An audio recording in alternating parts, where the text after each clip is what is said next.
আমেরিকার সাথে আগামী মহাযুদ্ধে ইরান একা নয়, লাখ লাখ ইসলাম প্রতিরোধ যোদ্ধা ইরানের পক্ষে যুদ্ধ করার প্রস্তুতি নিচ্ছে। ইরান যুক্তরাষ্ট্রের যে কোনো সামরিক সংঘাতে প্রতিরোধ দলগুলো যে বসে থাকবে না, সেই নিয়ে সতর্ক করতে শুরু করেছেন অঞ্চলগুলোর নেতারা। আয়াতুল্লাহ খামেনির দেশটিকে কেন্দ্র করে গড়ে ওঠা লেবানন, ইয়েমেন, ইরাক, সিরিয়া আর ফিলিস্তিনের ইসলাম প্রতিরোধ যোদ্ধারা ইরানের উপর আক্রমণ হলেই সর্বশক্তি নিয়ে ঝাঁপিয়ে পড়বে। আর তাই ইরানে হামলার শঙ্কা পুরো মধ্যপ্রাচ্যকে জ্বালিয়ে দিতে পারে বলে সতর্ক করেছে ইরাকের সবচেয়ে প্রভাবশালী বাহিনী বদর অর্গানাইজেশন। প্রস্তুতি পাল্টা প্রস্তুতি ঘিরে এখন সর্বাত্মক যুদ্ধের সামনে দাঁড়িয়ে মধ্যপ্রাচ্য। ইয়েমেন তো এরই মধ্যে লোহিত সাগরে যুক্তরাষ্ট্রকে নাস্তানাবুদ করেছে।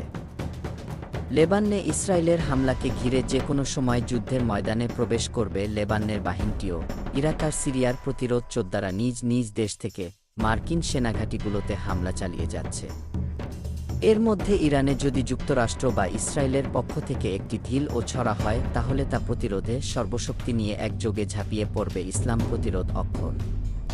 আর এই নিয়ে সতর্ক করেছেন ইরান সমর্থিত ইরাকের প্রভাবশালী বাহিনী বদর অর্গানাইজেশনের প্রধান হাদি আল আমিরি। জানান, যুক্তরাষ্ট্র ইরান যুদ্ধ গোটা অঞ্চলটিকেই জ্বালিয়ে দেবে। ইরানে হামলা হলে অঞ্চলটির অন্য দেশগুলো যে হাত গুটিয়ে বসে থাকবে না তা মনে করিয়ে দেন তিনি।